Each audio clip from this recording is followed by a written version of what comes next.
Good morning, Earthlings. How you doing? Welcome back to First Contact Radio. We've made it through the weekend, and here we are again for another round of information. I got some good stuff for you today. I'm going to challenge you for you to figure out something, kind of like a puzzle. Some clues I'm going to throw at you today. But before we get into all of that, let's get started with our cosmic weather. Alright, cosmic weather, we have a variety of different things going on here today, starting with our spaceweather.com. Solar wind is at 517.9 kilometers per second. Our planetary K index at the moment is at a 2, and it is expected within the next 24 hours to be no higher than a 4. However, these things change as the solar wind and such affects us.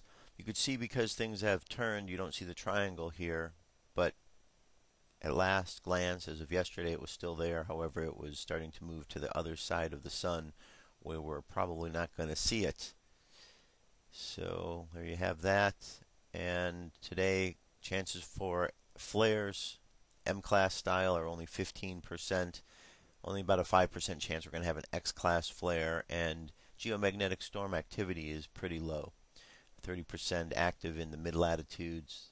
In the higher latitudes, there's a 20%. It could be as high as a minor, 15% severe, but those aren't very, very big percentages there. Now, one other story here. Spectacular CME rocketed away from the sun's northwestern limb during an early hour of March 18th. The probable source was old sunspot AR 1429, still active as it transits the far side of the Earth. Earth will not be affected by the cloud. Okay, moving right along. Astrologically, today's our last day. We're going to be dealing with the sun sign of Pisces. The sun sign of Pisces, which is a water sign. We're getting ready to move from that into the sun sign of Aries tomorrow. However, today we are finishing up the watery element as far as our conscious mind goes. Now, unconsciously, we're in that in-between phase, in between Pisces and Aquarius. In between Pisces and Aquarius. So we have water and air. We're in between those two.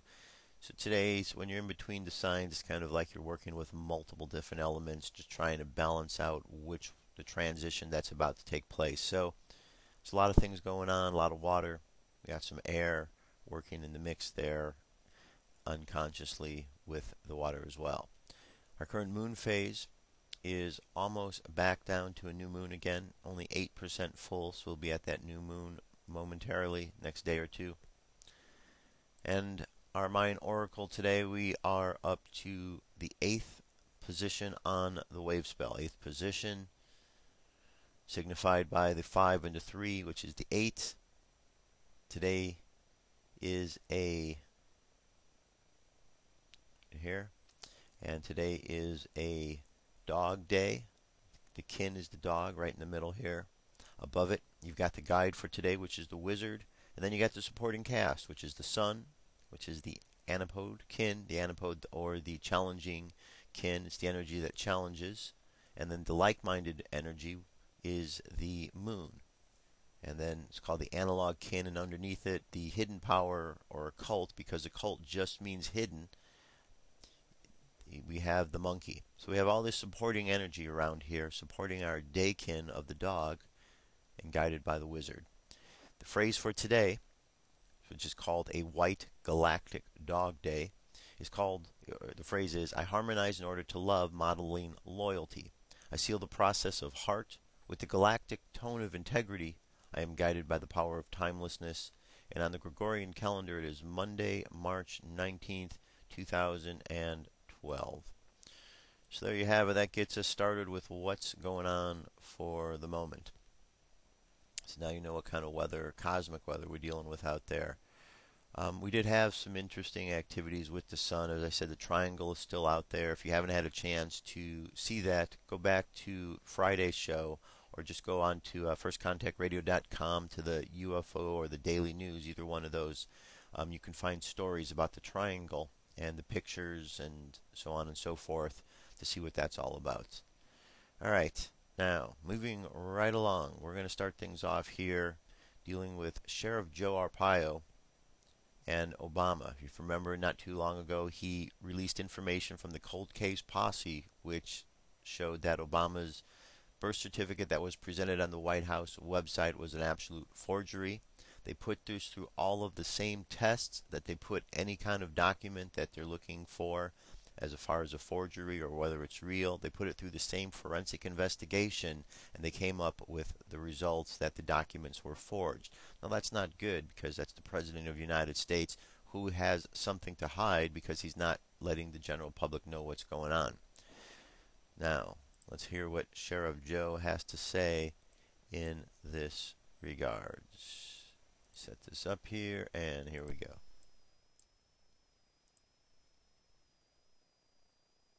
The only people who don't want to disclose the truth are people with something to hide.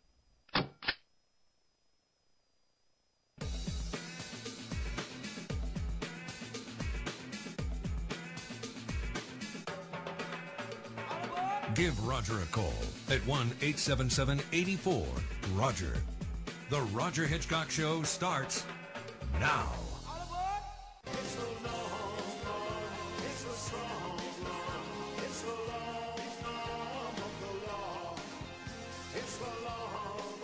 Welcome back, 877-84-ROGER. And in Maricopa County, Arizona, the sheriff, America's sheriff, is Joe Arpaio, and the sheriff joins us on the newsline. Sheriff, welcome back to the program. Nice talking to you, Roger. You had recently a press conference in which Mike Zullo, on behalf of a cold case posse, presented a report on the question of whether or not the birth certificate presented by Barack Obama is a legitimate birth certificate, and similarly the selective service card.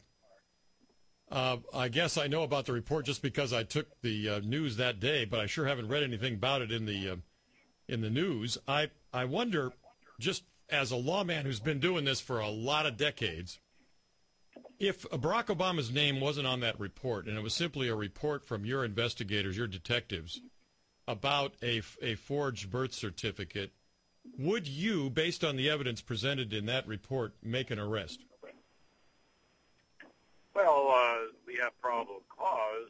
We're trying to identify any alleged forgers. We haven't done that yet, but it's very suspicious when you look at all the facts. So we're still investigating these two documents and trying to find out who could be responsible. I'm not blaming the president, but if they're forged, someone has to be responsible for doing that. And based on the information as you understand it, you think there's probable cause that a crime has been committed with respect to both documents? Yeah, we do.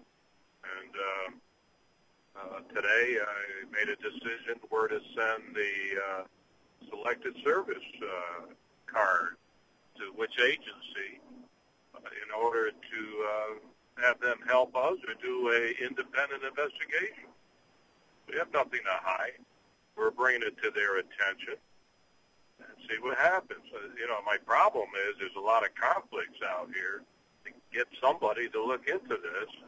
The media, I want to thank you, Roger, at least you're talking about it. This is probably the biggest censorship blackout in the history of the United States. When I go to the toilet, I make it national news. I have a press conference and nobody picks it up. Why? It's because it has to do with the White House, the president.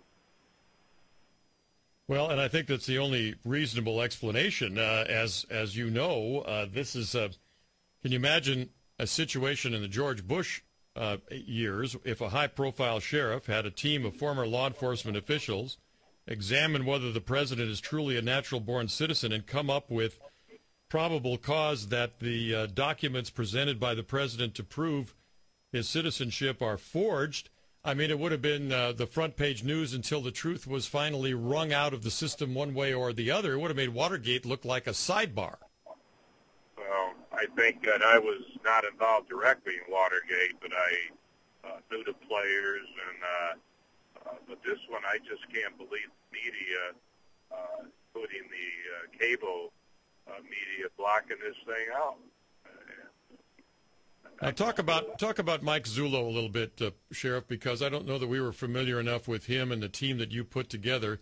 Because the other concern is, you know, how high quality law enforcement are these people, and what do they really know? Well, you know, Mike is a former cop in New Jersey. I've got a couple other former cops. I've got a couple of attorneys. So I have confidence in them, and I look at this. I'm not using any taxpayers' money. I purposely gave it to my volunteer posse so they can't accuse me of using taxpayers' money. However, if I wanted to start doing it now, I'm sure I would be fully justified, but they'll still go after me on this. But the point is, I told these guys, I want you to do a good job. I hope we clear the president.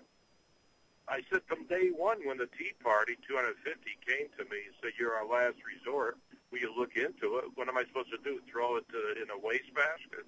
So I looked at it on the possibility I could clear the president. I said, give me the microfiche in Hawaii to show if he was born in that hospital. Give us a microfiche. I said that 6 months ago. And that would clear everything up. But as we went into it with an open mind, now we're coming to a conclusion that we may have some forged documents evolving around this situation. I'm not going after the president to keep him off a ballot or anything else, but that could happen. But I'm going at it, Roger, strictly as a law enforcement guy investigating a possible forgery and fraud. I'm sticking with that, but I'll tell you one thing. We got tons of other information that could be very shocking, too. But I'm sticking now just with the investigation on possible criminal violations. Maricopa County Sheriff Joe Arpaio. Now, Sheriff, you've been, of course, the subject of a high-profile investigations that have been covered by the media, initiated by the national government against you. What's the status on that? Well, it's been going. This is a civil rights and other alleged racial profiling. They had their big press conference on December 15, 22-page blasphemy, and of course all my opponents and the Democrat elected officials use that as their Bible to go after me to resign. I can go on and on. So we're still talking to them to see what negotiations will accomplish. But I'll tell you one thing, they want to control my organization, monitors, and everything else. I'm not going to go for that, so I guess they'll sue me, and we'll go to court and put the real facts out, the real facts that they're going to have to come up with, including all their so-called witnesses that they won't identify. They won't give us anything. So we'll see what happens. But let me say this. I started this investigation in August. They had their press conference in December. I'm not saying that they did the press conference because of my investigation. You know, so I didn't do this because they're going after me. There's no bearing on this. This came to my attention. I took action, and we came up with this evidence. So, you know, what am I going to do? Forget it? I'm not going to forget it. So you're pursuing it, and I guess you've sent the Selective Service card, to the Selective Service Agency for their review of what you found out, or how did that work? I didn't say where I send it, but you're a very intelligent, smart guy, Roger. I guess a common sense would be to send it to them, since it's, you know, the Selective Service Director is appointed by the President. Reports directly to the president. I don't know if you knew that. They only have 136 employees in the whole organization. I presume if I did that, what do you think they're going to do with it? The director, who was appointed from San Antonio, Texas, 8 months into the Obama administration, what do you think he's going to do? He's probably going to call some guy at the White House, if he can get up to the chief of staff, to ask some advice, and then what are they going to do, give it to the Attorney General? I don't know if I did do that, what they're going to do with it. So I'm fighting big battles here. Yeah, no question. No question. In fact, the biggest battle is that not one person in 5,000 in this country even knows about the cold case posse or the report. Yeah, I thought it would be, well, I'll tell you, we had a press conference. A lot of people came. They were snickering, trying to embarrass me. this is a pony show, trying to get publicity, and they still said that. However, when we showed the selected service card on the screen, you can hear a pin drop. Wow. Well, Sheriff, we're going to keep up with you. Appreciate the effort. We're going to continue to tell people what's going on, and we'll stay in touch, and I appreciate your time today, sir. As always, Sheriff Joe Arpaio, Maricopa County, Arizona.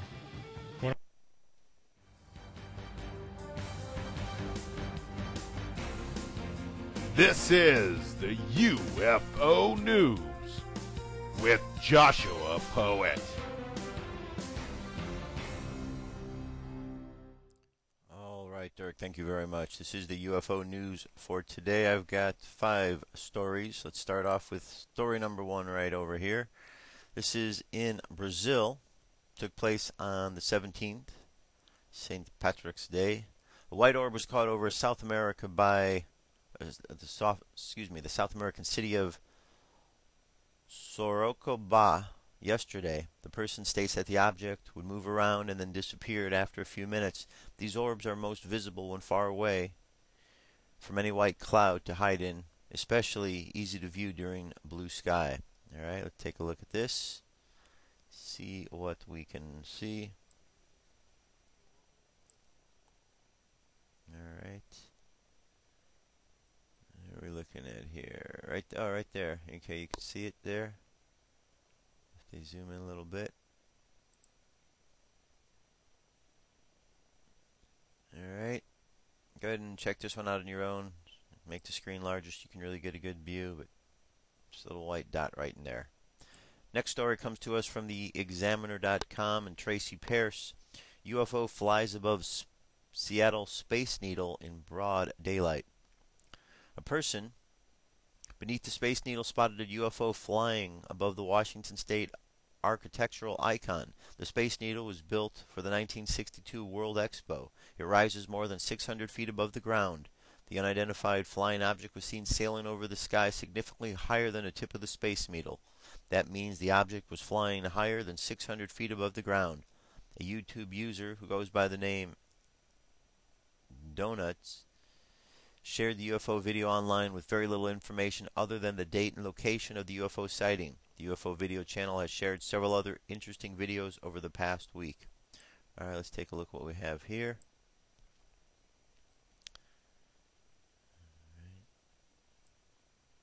There we go. Let's check it out. There we go. Oh, look at there we go. Right over the top. Alright. That was it. Flew right across the top of it. Nothing more exciting than that. There's a better view of it. Another view. Alright, pretty fascinating indeed. Alright, our next story takes us to the Ukraine on the 17th as well. This was over Kiev, Ukraine. Let's see what we've got here. There we go. Looks like we've got a series of lights. Okay, it looks like it's part of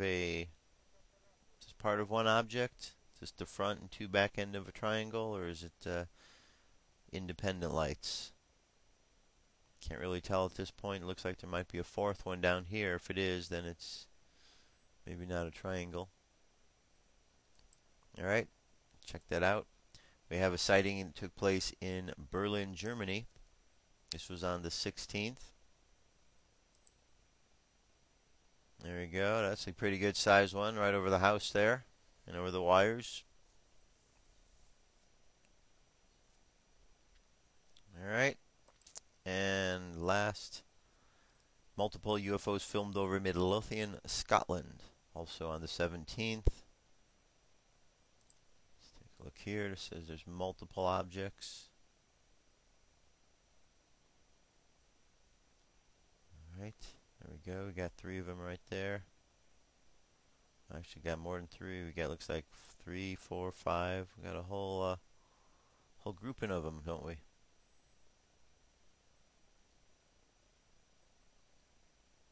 Alright. definitely not a planet or a star that's blinking like that. And if it was a plane, our planes blink a little bit differently these days. Alright, there you have it. That's our UFO news report for today. Let's jump ahead to a song. I'll be back. I got more news, clues, and other information you're going to want to hear, so stay tuned. What if our government was responsible for some of the greatest crimes against this nation? Would you really want to know? These are big questions, but these questions deserve answers. It's time to demand the truth. People should not be afraid of their governments. Governments should be afraid of them. 9/11 was an inside job. Kennedy was killed by the CIA. Jimmy Carter saw UFO. Answers to secrets you need to know. So wake up, wake up, wake up, wake up. Wake up, wake up, wake up. Wake up, wake up, wake up, wake up. Wake up, wake up, wake up.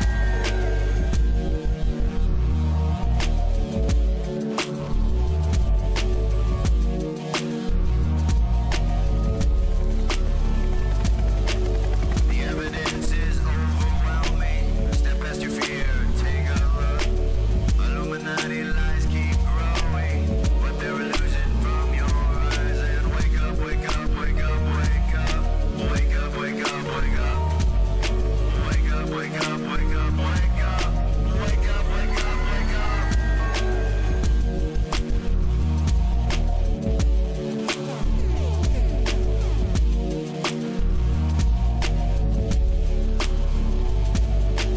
What would our founding fathers say if they were alive today?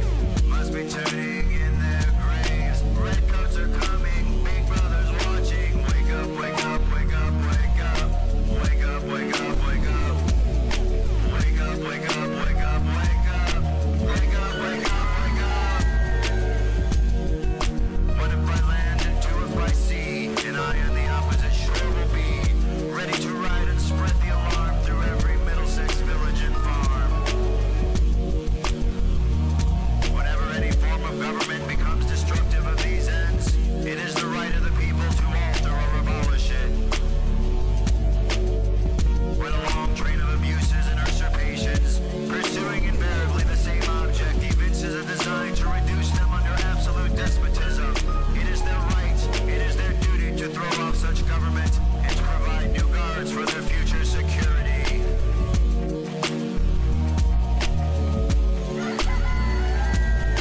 Wake up, wake up, wake up, wake up. Wake up, wake up, wake up. Wake up, wake up, wake up, wake up. Wake up, wake up, wake up.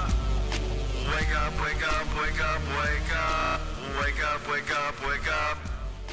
Wake up, wake up, wake up, wake up. Wake up, wake up, wake up. Patriots arise. It's time to demand the truth. Alright, we're back. Alright, what I'd like you to do now is follow me on this path of clues right here, okay? We already just saw one piece of information, Sheriff Joe Arpaio's cold case posse information, that the birth certificate that was presented, according to their forensic investigation, the document is forged. According to their investigation as well, the selective service card was also forged. Now remember the phrase, by their fruits you shall know them. Okay? We're going to continue on here. I'm going to show you a few things, and we're going to put this together as a puzzle here. So the first thing we saw was deception about a birth certificate and deception about a social security number. Moving right along, I bet you didn't know this, but on Friday, good old Obama, him and his Obama-nation have gone ahead and he signed another executive order. This time, he's put martial law in the United States in place, another step further along in the path. In a stunning move on March 16, 2012, Barack Obama signed an executive order stating that the president and his specifically designated secretaries now have the authority to commandeer all domestic U.S. resources, including food and water. The executive order also states that the President and his secretaries have the authority to seize all transportation, energy, infrastructure inside the United States, as well as forcibly induct or draft American citizens into the military. The executive order also contains a vague reference in regards to harnessing American citizens to fulfill labor requirements for the purposes of national defense. Not only that, but the authority claimed inside the executive order does not apply to the national emergencies. Not only to national emergencies, but it also applies in peacetime. The National Defense Resources Preparedness Executive Order exploits the authority granted to the President in the Defense Production Act of 1950 in order to assert that virtually every means of human survival is now available for confiscation and control by the President via his and his Secretary's whim. The unconstitutionality of this overwhelming majority of executive orders is well established, as well as the illegality of denying citizens their basic constitutional and human rights, even in the event of a legitimate national emergency. Likewise, it should also be pointed out that, like Obama's recent Libyan adventure and the foregone conclusion of Syrian invasion, there is no mention of Congress beyond a minor role of keeping the allegedly co-equal branch of government informed on contextually meaningless documents. So now Obama has taken that step into martial law, taken another step further. So we've got the deception that has gone on with his birth certificate, the deception that has gone on with his selective service card, and now he has actually signed an order that gives them the ability, or, so he says, to be able to confiscate all of the resources of America that he needs, because essentially now, by this executive order, martial law is in place, and we are in peacetime. Now, this next one here actually is a further article. This one goes into exactly describing what is in this executive order, and you can see it's a long document here. A nice long document that includes a lot of bit of information, lots of agencies involved. So read it. You can go ahead and share this thing on Facebook so people know what's going on. I'm going to read just a little bit at the beginning. Executive Order, National Defense Resources Preparedness. By the authority vested in me as President of the Constitution of the laws of the United States of America, including the Defense Production Act of 1950 as amended, and Section 301 of Title III United States Code, as the Commander-in-Chief of the Armed Forces of the United States, I hereby ordered as follows. Part 1, Purpose, Policy, Implementation. Purpose. This order delegates authorities and addresses national defense resource policies and programs under the Defense Production Act of 1950 as amended. Section 102, Policy. The United States must have an industrial and technological base capable of meeting national defense requirements, capable of contributing to the technological superiority of its national defense equipment in peacetime and in times of national emergency. The domestic industrial and technological base is the foundation for national defense preparedness. The authorities provided in the Act shall be used to strengthen this base and ensure it is capable of responding to the national defense needs of the United States. Alright, so now we've got this bill in place. Obama has gone and done this. Now, not only that, but it's 2012. He's the 2012 president. Right? He's here, he's in office. So we've got these laws being passed. We have the lies that have been told. And then let's take another look over here at this other thing that went on. FEMA. Let's refresh ourselves of something that Obama said when he first was elected. We cannot continue to rely only on our military in order to achieve the national security objectives that we've set. We've got to have a civilian national security force that's just as powerful, just as strong, just as well funded.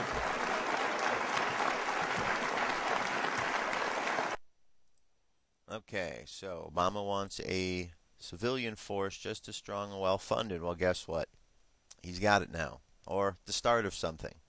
Homeland Security has announced the creation of a new FEMA Corps. to tap volunteers for disaster emergency responses.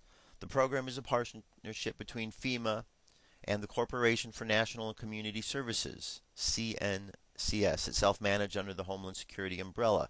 The Department of Homeland Security plans to start with 1,600 volunteers dispatched across the country and specially trained to provide critical disaster services during an emergency response. Volunteers are not FEMA employees, but will wear branded uniforms, clothing, and will be directed by FEMA. DHS boasts that the entry-level positions will prepare these trainees for careers in an ever-bloating disaster response bureaucracy. Let's listen to what he has to say on this matter. Hi, I'm Craig Fugate, the Administrator of FEMA. Today, FEMA and the National Corporation for Community Services announcing a new program called FEMA Corps. It's based upon the experiences of AmeriCorps members throughout this country who have served their local communities and states during times of disasters. Building upon that, FEMA and the corporation are going to build a team dedicated to supporting FEMA's mission in responding to and recovering from disasters at the state and local level. As part of the FEMA team, these members will support the already existing workforce and will gain valuable experience in disaster operations, as well as bring to FEMA their experiences and unique perspectives of members of communities that oftentimes have not been part of the team. So together, FEMA and the corporation are continuing to look at how we can build upon the whole of community and expand and increase the participation in emergency management. So today, this announcement is one more step to building our team, and we look forward to working with the corporation to implement this program and also ensure that all communities across this country, their needs are met when disasters strike with the addition of FEMA Corps. Thank you. Okay. So now we've got this army that he's starting to create here. Now let's look at this top line. We cannot continue to rely on our military in order to achieve the national security objectives we've set. The important part to look at here is the national security objectives we've set. So based on these national security objectives here, they've determined that they cannot rely upon the military. Why would that be? How would they set objectives and the military could not be relied upon? Well, if those objectives are unconstitutional and the current military members are saying that they will not follow an unconstitutional order as they're saying, we can see Oath Keepers has been, putting out a lot of word to the military, just reminding them of their oath. Shouldn't have to remind them of their oath, but they are.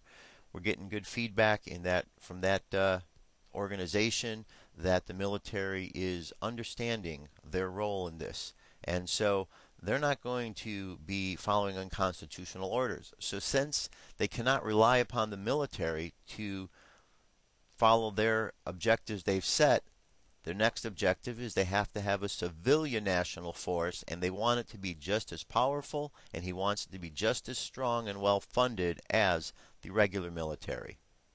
So what has he done? He's created FEMA Corps. FEMA Corps, his own army, okay? This is an army of FEMA, and we've all heard about the FEMA and the FEMA camps and the concerns about these things. All right? So, let's review. We've got the deception that took place with the birth certificate. We have deception that has taken place with the selective service card.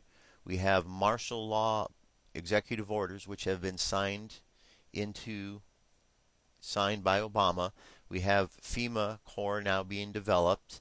Now let's think of the track record that Obama had. He came in and he had all of these promises he was going to fulfill during his office, but he hasn't fulfilled those. Things simply like he was going to close Guantanamo Bay, but he didn't. So either Obama went in as a politician with all of these great ideas he was going to do, and he was just speaking like a politician, didn't know if he could get them done, and he went in and then was told he couldn't. Or if we look at Obama's record and we see that he has been lying about his birth certificate and lying about who he is for a long time, then perhaps going in as a politician, he knew very well that the things he was offering to do when he got in couldn't be done, in which case he was then purposefully deceiving people during his campaign. So we have deception, deception, and more deception from the man who is in the office right now. Let's take a look at this next piece here and see if we can tie this in. There we go. Did Jesus really reveal the name of the Antichrist? I will report the facts. You can decide.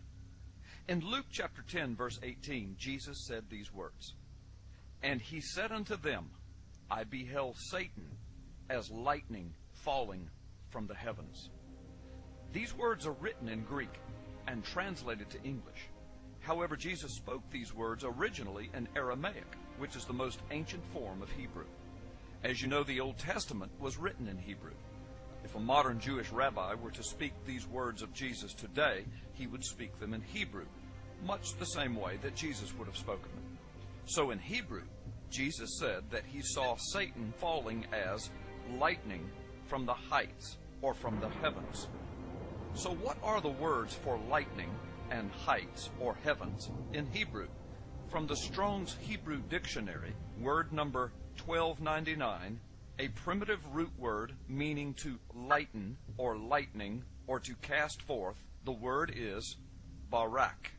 In the Strong's Hebrew Dictionary, word number 1300, lightning, or by analogy a gleam, a flashing sword, or a brightness or a glittering, the Hebrew word is barak. So lightning, or a flash of light, in Hebrew is pronounced barak or barak. Now consider this amazing fact. The book of Isaiah is the source of origin for the Christian concept and understanding of Satan, or Lucifer, as Isaiah calls him, in chapter 14, especially in verses 12 through 19. In Isaiah chapter 14, verse 14, Lucifer, or Satan, is credited with these words, "I will ascend above the heights of the clouds. I will be like the Most High." In the verses of Isaiah that refer directly to Lucifer, several times it is mentioned that Satan has fallen from the heights, or from the heavens. The Hebrew word used in this text for the heights from which Satan fell is Strong's Hebrew word 1116, pronounced Bama. Bama is most commonly used to refer to a high sacred place, as well as to the heights of the heavens or the clouds. In Hebrew, the letter wa is often transliterated as a u. Some scholars use the o for this transliteration. It is primarily used as a conjunction to join concepts together. So to join in Hebrew poetry the concept of lightning, or barak, and a high place like heaven or the heights of heaven, the letter u, or sometimes o, the Hebrew letter wa, would be used. So, barak o bama, or barak u bama, in Hebrew poetry, similar to the style written in Isaiah, would translate literally as lightning and the heights or the heavens, or lightning from the heights of the skies or the heavens. The word Satan is Satan in Hebrew, a direct translation. So back to Jesus' prophecy in Luke chapter 10, verse 18. If spoken by a Jewish rabbi today, influenced by the poetry of Isaiah, he would say these words in Hebrew, the words of Jesus in Luke chapter 10, verse 18 as, "And I saw Satan as Barak Ubama." Did Jesus reveal to us the name of the Antichrist? I report, you decide. All right. Now, what do you think about that? I played that several times in shows in the past, but I've shown you deception, deception, and more deception by Obama. The Antichrist is the deceiver. So we have a man who's in the office now whose term is filled with deception. Now, there are those who have gone and say they've debunked this video because the translation is not actually accurate and it has other meanings and blah, blah, blah. You know what? I don't regard that as important, because I know two things that I have learned since I've been here on this planet. One, that the Bible is an important book to this planet, and two, that Jesus was very important, and the words that Jesus had to say are words that should be listened to. If one of the translations comes out that Barack Obama is the translation, and Jesus actually referred to Satan Barack Obama, and there's a man in the office right now with the name Barack Obama, and there's deception all around this man, then I would say that the fruits of this man are not very good. Look at all the things he's doing. Now, there are those out there who will say, oh, this isn't real, Obama's not the Antichrist. Well, maybe the Antichrist is bigger than one person. Maybe it represents a whole organization, because Obama is not just one person. He's the representative of the corporations. He's the sellout who is out there in front pitching whatever they want him to pitch. He's the opposite of what he claims to be, because the things he said he was going to do, he's done the opposite. And it seems that during the course of his term, if you want to know what Obama's going to do, listen to what he says and then think of the opposite, and eventually he does the opposite. So, for those Christians out there, and Catholics, and Protestants, and Orthodox, and anyone who's out there that believes in Jesus, if you truly do believe the words of Jesus, my challenge to you is to consider the possibility that perhaps you've been told exactly where the Antichrist is. Now, you can deny and you could doubt, but as the Bible says, even God's children will be fooled. There's a man in office who has a Nobel Peace Prize who comes forward as a Prince of Peace, but all he has done is create war and war and war. He's the opposite of what he claims to be. He is a deceiver. That is anti. Now, his background, as we've learned, is Muslim. Muslim is not the same as Christian. That is anti-Christian. If we take the IAN off, that's anti-Christ. So we look at a lot of things about this Obama that fit into the idea of the Antichrist energy. Being the time that we're in, being the regulations and the executive orders that he is signing, I think we really need to consider this as a possibility. I certainly am sold on this one, and everything that I see Obama does only confirms to me that he is exactly the Antichrist that I understand him to be. And anybody else there is doubting that and doubts that he is a deceptive one, this Obama character, you're being fooled. And I say, open your eyes. Let him who have ears hear. Let him who have eyes see. These were the words that Jesus spoke. Those words are very true right now, because there are a lot of believers, a lot of Jesus's believers, that are being fooled and are denying the very words and the very translation just because some other humans are coming and saying, oh, there's other translations. Maybe, but that one particular translation points to Barack Obama as the Antichrist. You better pay attention, because there's a lot of things going on, and now this man in power in the United States is pushing the button on a lot of issues and taking away a lot of freedoms. He is the man who was in office during 2012. Don't take all of that for granted, my friends, because I'm challenging you to look further, because I say to you, you're being fooled if you do not see this man for who he truly is. Now, moving right along, Ron Paul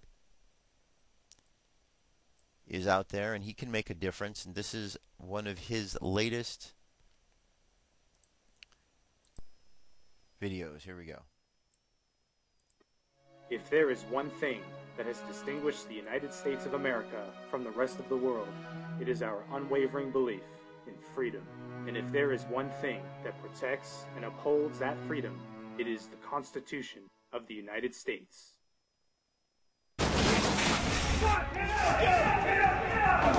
Lane clear! Clear! Hold. We came here looking for a subject that we had an arrest warrant for. Obviously, we didn't find it. The Patriot Act permits federal agents to write their own search warrants. Roving wiretaps without having to identify the person. Many Americans are being monitored. The FBI monitoring young children. Authorizes surveillance by suspicion, monitoring citizens not linked to any terrorist groups. I don't think the Patriot Act would have been passed if it would have been called Repeal the Fourth Amendment Act. Fourth Amendment, gone.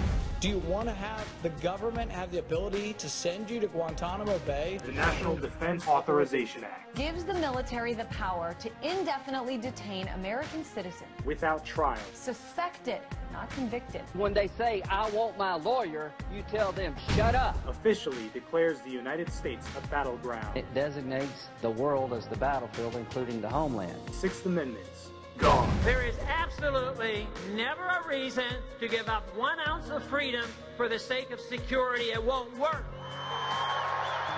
I, Barack Hussein Obama, will, to the best of my ability, preserve, protect, and defend the Constitution of the United States. So help me God. My administration will not authorize the indefinite military detention. President Obama, on New Year's Eve, signed the National Defense Authorization Act. No more national security letters to spy on citizens who are not suspected of a crime. President Obama signed into law a 4-year extension of the Patriot Act. Drones that Congress you love so much just passed a bill which the president is expected to sign into law. Drone aircraft for use in American airspace by the year 2015. The agency officials say 30,000 of them by 2020. They can be used for surveillance to establish daily routine. From the moment that you walk out of your home in the morning until you return at night, your every movement will be tracked by this unseen eye in the sky. Governor Romney, as president, would you have signed the National Defense Act? Yes, I would have, and I do believe that it's appropriate. I think you want to use every tool that you can possibly use. The Patriot Act has clearly been a key part of that. All of us will be in danger for the rest of our lives. There is no such society that I'm aware of where we've had radical individualism and that it succeeds as a culture. There is such a society. It's called the United States of America. This idea that people should be left alone, be able to do whatever they want to do. Government should keep our taxes down and keep our regulation low, and that we shouldn't get involved in the bedroom. We shouldn't get involved in cultural issues. That is not how traditional conservatives view the world. They want you to believe that patriotism means that you support everything the government wants. A true patriot defends liberty and the people. Politicians are politicians, but Ron Paul is a human being, ladies and gentlemen. He's one of us, not one of them. And the people know that the system we have is not working. It's not working economically. It's not working monetarily. Our foreign policy is not working. And therefore, they're looking for answers. They will not welcome us with open arms. But there is a vacuum out there. And the vacuum is not in one political party. It is pervasive. It's throughout the country. It is throughout the political system. Ideas spread. They can't stop them. An idea whose time has come cannot be stopped by any army or any government.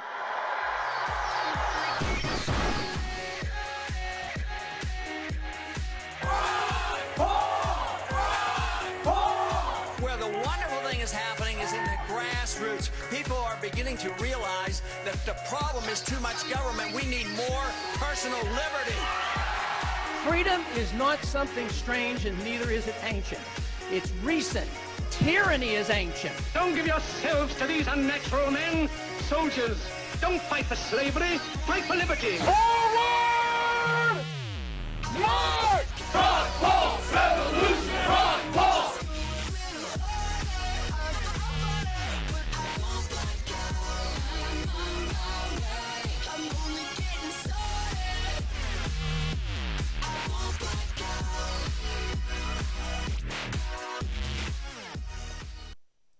All right, so there's a solution right there, folks. It's very important that we bring in the right person.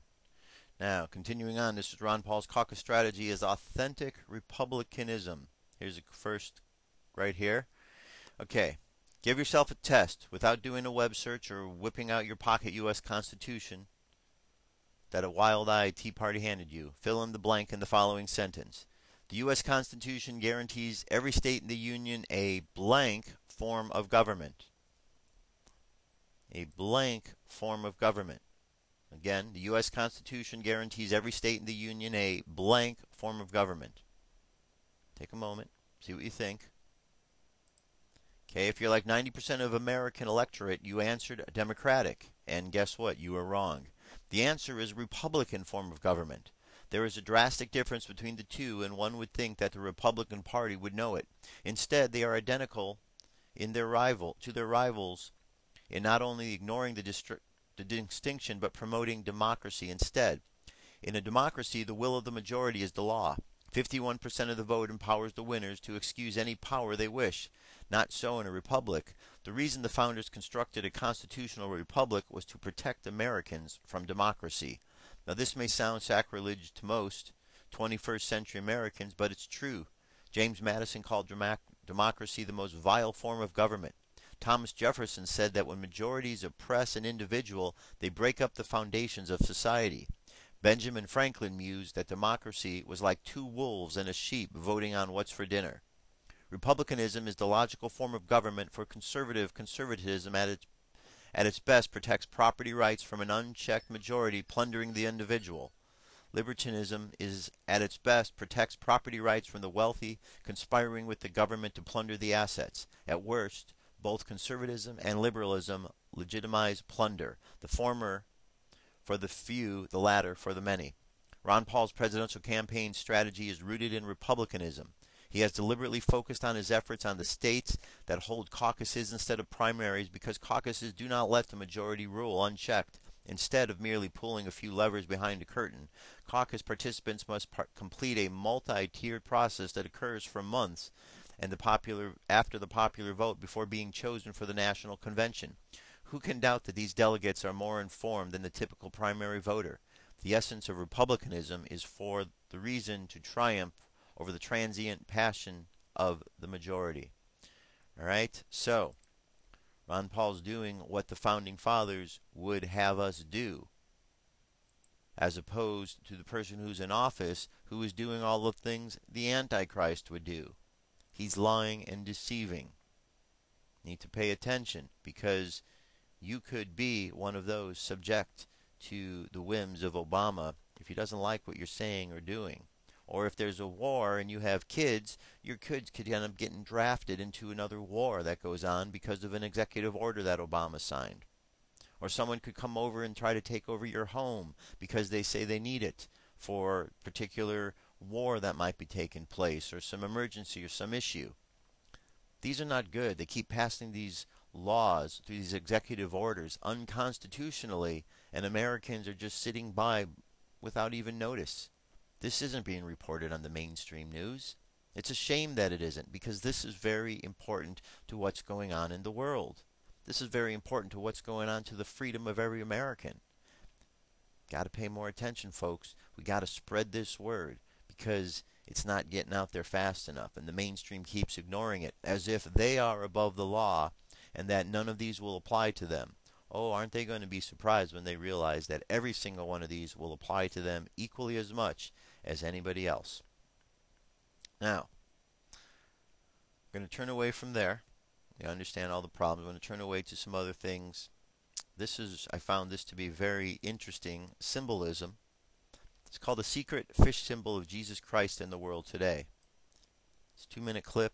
I wanted to play this because I think you might find this to be equally as fascinating. Here we go.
That's pretty fascinating, just the way how symbol came together and what are all the parts of it. Very cool, very cool.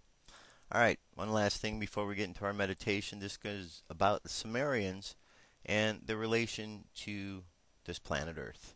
This is a good little explanation. Let's check it out.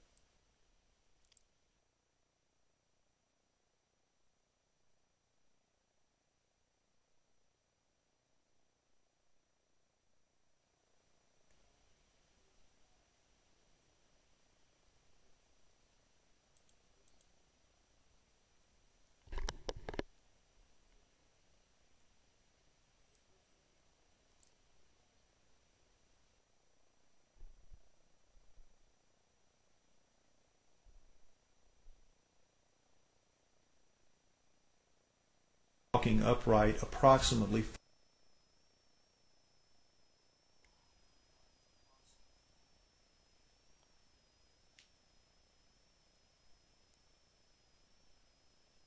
Alright, having a little issue here. Hold on.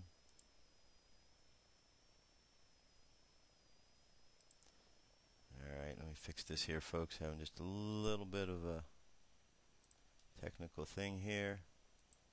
Be fixed momentarily. Here we go.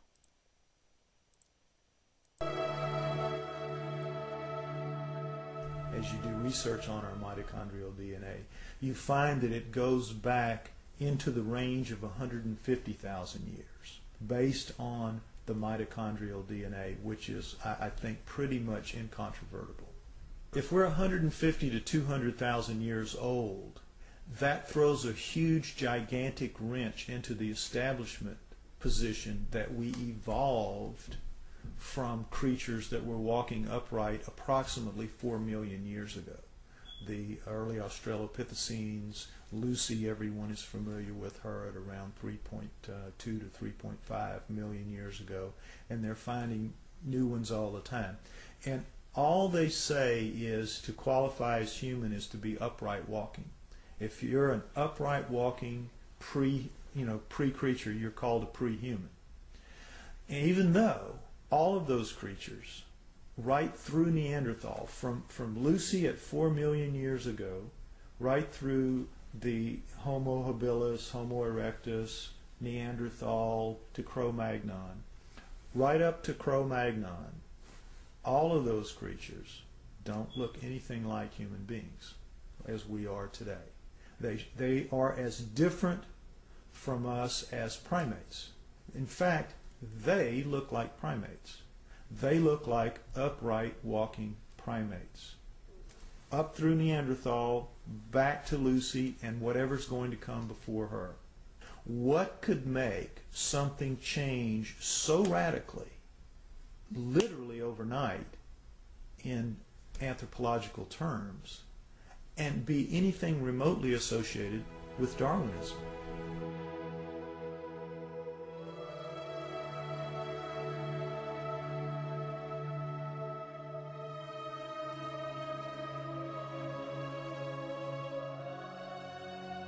I believe, personally, that the writings of the Sumerians 4,000 years ago, as chronicled by Zechariah Sitchin in his books, The Earth Chronicles, I believe that is the most logical and reasonable explanation that there is for how we came to be. 20 some odd years ago, Zechariah Sitchin wrote The 12th Planet. In The 12th Planet, he describes ancient writings and texts by the Sumerians depicting a 3,600-year orbit of Nibiru. But the Sumerians are rarely spoken about in history books. Who were the Sumerians? And what could an ancient civilization possibly know about how we came to be? We only hear about like the Egyptians or the Mayans or the Incans, Romans, Greeks. The first culture we have on Earth were the Sumerians. And they showed up 6,000 years ago where modern-day Iraq is. It's right between the Tigris and Euphrates rivers. It was then known as Mesopotamia, Babylon, but also Sumeria, where the first culture on Earth stems. And they have left us over 100 of the first for high society to take place. For instance, stemming from Sumeria 6,000 years ago, they were the first ones to invent writing. They had a system of over 400 characters known as cuneiform text. They'd use a wedge-shaped stylus or an object with a wedge and would twist and turn and make all these characters that came up to about 400 characters, and they had their own complete language, like an alphabet that we use today, A through Z, but this stemmed out of Sumeria 6,000 years ago, and all of the first for high society come from them. Time, the calendar, math, schools, courts, judges, systems of law, all of this originated in Sumeria, which was then known as Mesopotamia, Babylon, today's modern-day Iraq. The Sumerians are actually probably the most influential culture of the ancient world. Not the Egyptians, not the Greeks, not the Romans, the Sumerians. The Sumerians invented, for example, the zodiac. All of the symbols that we still have today for the zodiac was created by the Sumerians. They tell an incredible story, the Sumerians do, of the Anunnaki, which is that there is another planet in our solar system, that gods, super beings, live on this planet, that these beings come to Earth. The Sumerians had a pantheon of gods, but it was living gods. They were the Sumerians worshipped living gods who lived and worked and had their lives among them. They were the Anunnaki. Among those Anunnaki, there were 12 leaders, 12 super gods, the bosses, the boss of bosses. Those 12 gods come down and are present in the Egyptian culture, in the Greek culture, and in the Roman culture. They just have different names, but they have basically the same personalities and the same functions. So it isn't that mythology begins with the Egyptians, the Greeks, and the Romans. Mythology begins with the Sumerians. Monotheism didn't kick in until the gods, the multiple gods, actually physically left. When we look at all the stories in the Bible about how God is a feared God, and if you do what God tells you, you are given the reprisal of going to heaven, or if you do wrong, you go to hell, and it's very black and white. But the Sumerians give us a lot more context into that line of thinking and how it came about in their image and after their likeness. The Anunnaki quoted to the Sumerians as saying, "We have created you in our image and after our likeness, and we were their slaves," basically, to do as they bid it. Mine the gold, do their daily chores. And we were basically their slaves. The leader said, "We'll make you a slave. We'll make you a servant." And that's the reason, the impetus, according again to the Sumerian writings, for the creation of human beings. The story of Noah is a classic that comes right out of the Sumerian texts. The word Eden, the Anunnaki called the land where they lived the Eden. The Adam, they called the worker slave that they created the Adamu, plural. Could the Anunnaki have genetically engineered humans? It sounds incredible until we consider that we ourselves genetically engineer the fruit and vegetables we eat every day. From tomatoes to apples and oranges to cloning Dolly the sheep. If we can genetically manipulate DNA, then who's to say that we weren't created or our DNA wasn't tampered with by another race of beings in the past? Now the question is, were we? Did they? And if we were, there must be some empirical evidence, some clues left behind, besides writing in a text that points to this. If you look at the human genome, you'll see that it looks very much like a primate genome, except the second and third chromosomes are fused into one. So, what does that solve? It gives you all the chromosomal material of the primate, but it's now only taking up the space in the combining process of 46. It is 46 chromosomes with 48 chromosomes of genomic material still in there. Now, how could nature do that? How could nature fuse those two chromosomes together in any length of time? It wouldn't happen. It couldn't happen. That was done. According to Sitchin, we were created genetically by the Anunnaki as a worker to mine gold for them, to serve them. People out there, even if you're not a scholar, even if you're not anything, if you open your eyes a little bit to this and you start just doing your own research, you're going to find paths there that lead you to some things that are going to awaken new ideas into you. And the next few years, I think we're going to see a watershed of information that is going to absolutely rewrite every book of history.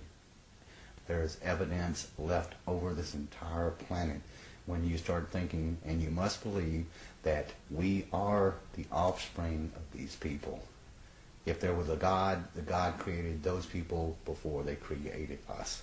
We are here because of an act of divine creation, but they were people just like us, only older, only more technically advanced.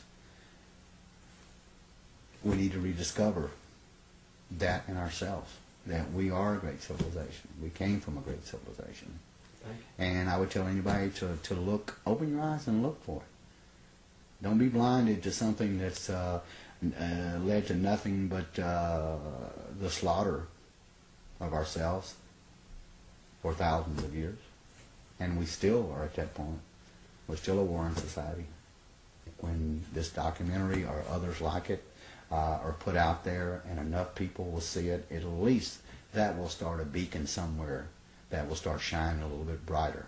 And so at some point, we're going to see that we have a different history than what we've been given. The proof's there. Our true history may be indeed very different than what we've been taught through the ages. Whether this data has been withheld or our identities have just been forgotten, it is our responsibility now to rediscover who we are and where we're going. All right, very good. So those last words, I think, are very important. It's our responsibility now to know who we are and where we're going. Part of that, it's our responsibility to not be fooled. So we have information in this life, down here on this planet, that is being shared, that is, some of it's accurate, some of it's not. You have leadership, like Obama and other leaders around the world, that are deceiving the people that they are actually supposed to be helping. They're creating laws and restrictions and signing orders that are imposing more limitations on humankind. These are the kind of things you would think from a slave lord who would do something like this, someone who's deceptive. We need to be more aware of who we are and what our divine nature is, so we can step away of all of this slavery and all of this nonsense. Because the story's just been playing itself over and over again, and as long as people don't really understand the story, then it's easy for those who do to paint over it so people don't see what's really going on. So it's important that we pay attention. This is a big, big year, 2012. The world's not going to end at the end of this year, but life and consciousness is going to shift. We have a great opportunity ahead of us with all of the shifting that's taken place to use this energy to step up to a galactic graduation that's waiting for us. However, at the same time, those powers that be, the darkness, you might call it the beast, whatever you want to label that energy is out there and is trying to stop those who are trying to evolve spiritually. They're trying to capture that energy for their own benefit. That's why we have this war on terror. It's to terrorize people. And when people are terrorized, they forget about what their real agenda is, the spiritual agenda, because they're still caught up in the physical. So that's the battle. There's a spiritual battle going on here, my friends. It's a spiritual battle between light and dark, good and evil. We've been fighting the same battle for eons, and now we have an opportunity to evolve past all of our past mistakes and challenges to be something even better and bigger than what we were before. That's what this whole time of change is about. It's kind of like Atlantis. We've come full circle again. Are we going to sink again? Or are we going to rise above the problems and move on to the next phase of our evolution? That's what I believe we're going towards. That's where I see us evolving to, but it's going to be with some challenges, because humankind right now, the majority of Earthlings on this planet are really not in tune with what the real agenda is. They're still caught up in this illusionary world of believing what the television says, what the news reporters are saying, what the leaders of the countries are saying. They're being deceived in many, many ways. You got to turn inside. That's where the truth is. And that's what we're going to do right now. We're going to turn inside for a meditation here and a prayer. Tune inside for a meditation and a prayer. That way we can find a way to make a difference, to solve the problem rather than being part of it. Here we go. Close your eyes. Relax.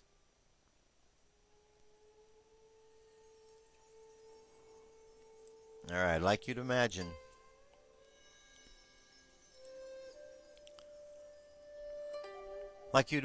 that you're seated in a classroom. And you're in a classroom with a lot of other people. And up in front, teacher is writing on the board a problem. And at first you look at the problem and it looks like gibberish. You can't quite understand what it is. So you take a few moments and you look at it. You try to look at it from different perspectives. And eventually, by looking at it from different perspectives, you realize that the gibberish becomes clear. And you start to see it. You start to see and understand what is written. You start to understand the problem. And once you understand the problem, you now have a better grasp on how to find a solution. And before you know it, you're up there at that board writing the answer down. Because the solution is not such a difficult thing to find. The solution is available to everybody. It just requires an opportunity to look at it from a different perspective. To take a time out from what it is we're doing. To stop and consider where we're going. So imagine we're all on the road of life. Imagine as you're looking over life, you see this movement taking place everywhere. You see a lot of things out of sync in life. People moving around chaotically. A world is in chaos. And you know that all that's required is for everybody just to stop and take a moment to really consider what's going on. And with that, everybody stops. And there is silence on the planet. And in the moment of that silence, there is a universal understanding.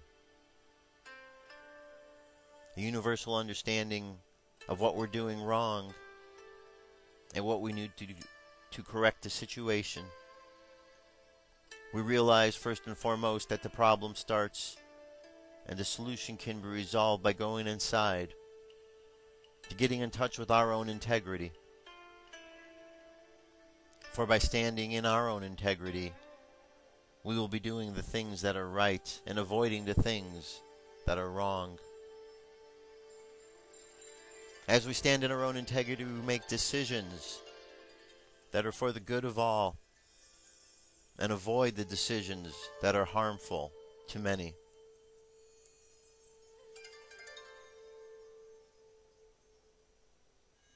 Imagine all of the chakras are activated. Red at the bottom of the spine, orange above it at the belly button, yellow just below the rib cage, green at the heart chakra, blue at the throat, violet at the third eye, and indigo at the crown chakra, continuing on up into the cosmos' bright white light. Honor your connection to all that is, was, and ever shall be. Just think a good thought to the world, and with that, let's bring our energy and attention back to the present moment on the count of 3. 3, coming back to the present moment filled with confidence. 2, coming back to the present moment filled with faith. And 1, coming back to the present moment happy, healthy, and whole. Happy, healthy, and whole. There you have it. That's our prayer. That's our show for today. Go out into the world, my friends. experience life from a new perspective.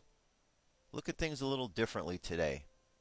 And as you do so, see what you see that you might have not noticed before. Life's a really cool opportunity for us to grow and move past these problems.